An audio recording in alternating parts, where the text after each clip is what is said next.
जय श्री कृष्ण। राधे राधे। आज हम सुन रहे हैं पाप मोचनी एकादशी व्रत की कथा। एक समय कुंती पुत्र युधिष्ठिर भगवान श्री कृष्ण से बोले कि हे मधुसूदन, आपने अन्य एकादशियों की व्रत कथा सुनाई, अब आप मुझे चैत्र माह के कृष्ण पक्ष की एकादशी की व्रत कथा सुनाई और उसका नाम भी बतलाएं। सो सब आप मुझे विस्तार पूर्वक कहिए। यह सुनकर मधुसूदन बोले कि हे कुंती पुत्र, किसी काल में राजा मानधाता ने ऋषि लोमस से कहा कि हे ऋषिराज, चैत्र माह के शुक्ल पक्ष की एकादशी का नाम, इसकी विधि, यह सब आप मुझे विस्तार पूर्वक बतलाएं। तब लोमस ऋषि ने राजा मानधाता से कहा कि हे राजन, इसको पाप मोचनी एकादशी कहते हैं। इसके उपवास के पुण्य से अनेक प्रकार के पापों का नाश हो जाता है। इसकी कथा इस प्रकार से है। पुरातन काल में एक वन था जो कि चैत्र रथ नामक वन कहलाता था। वहां पर 12 मास वसंत ऋतु रहती थी। वन में भांति भांति के फूल सदैव ही खिले रहते थे।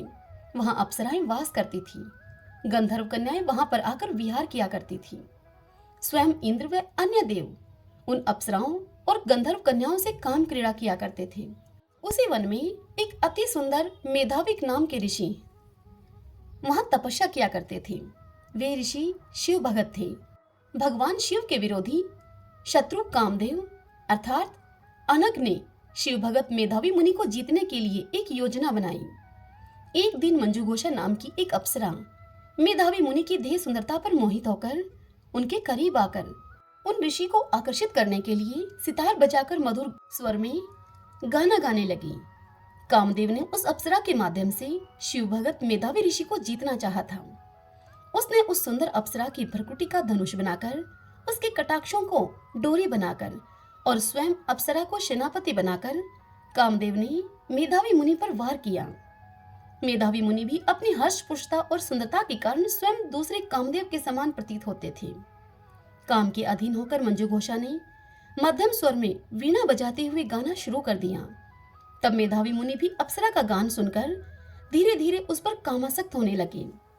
अब मंजुघोषा भी कामासक्त होकर ऋषि का आलिंगन करने लगी।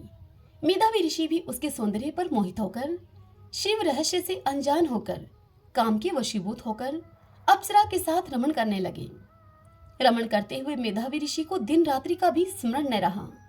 उन्हें मंजुघोषा के साथ सहवास करते हुए बहुत अधिक समय व्यतीत हो गया। काफी समय गुजर जाने पर मंजुघोषा ने मुनि से स्वर्गलोक वापस जाने की आज्ञा मांगी।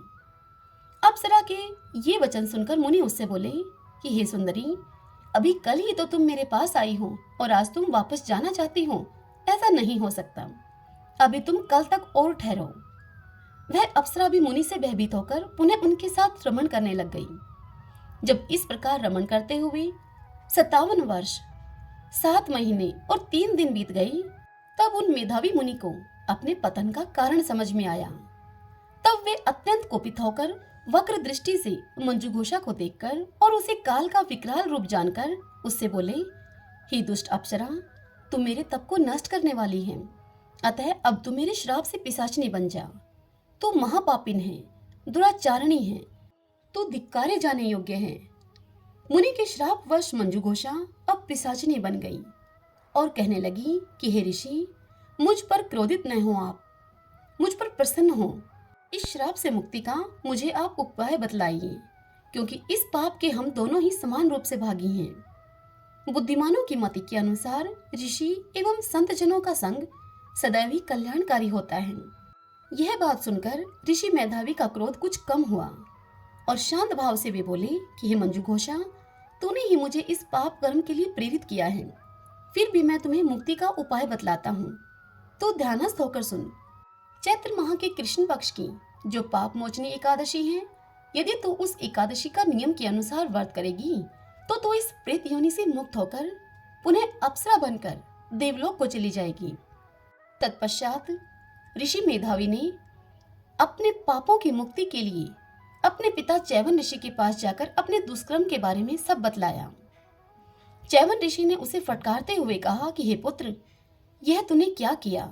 इस दुष्कर्म से तेरे तो समस्त पाप नष्ट हो गए हैं। पुत्र होने के कारण मैं तुझे मुक्ति का एक उपाय बतलाता हूँ। तुम भी चैत्र मास के कृष्ण पक्ष की पाप मोचनी एकादशी का विधि पूर्वक उपवास करोगे तो तुम्हारे समस्त पापों का नाश हो जाएगा। पिता के द्वारा बतलाई गई इस विधि के अनुसार मेधावी ऋषि ने पाप मोचनी एकादशी का विधि पूर्वक उपवास किया। उपवास पूरा करने से मेधावी मुनि को किए गए पाप से पूर्ण रूप से मुक्ति मिल गई। मंजू घोषा अप्सरा भी पाप मोचनी एकादशी उपवास के पुण्य प्रभाव से पिशाचने की देह से छूट गई और सुंदर देह धारण करके वह देवलोक को चली गई। लोमस ऋषि ने कहा कि हे नरेश, पाप मोचनी एकादशी उपवास के पुण्य प्रभाव से समस्त पापों का विनाश हो जाता है। इसके कथन एवं श्रवण से 1000 गौदान के समक्ष फल मिलता है।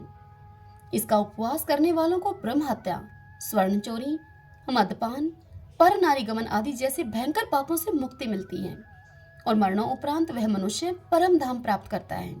ओम नमो भगवते वासुदेवाय। भक्तजनों, यदि आपके लिए यह कथा उपयोगी सिद्ध हो तो इस वीडियो को आप लाइक करें और कमेंट बॉक्स में ओम नमो भगवते वासुदेवाय लिखें। जय श्री कृष्णा। राधे राधे।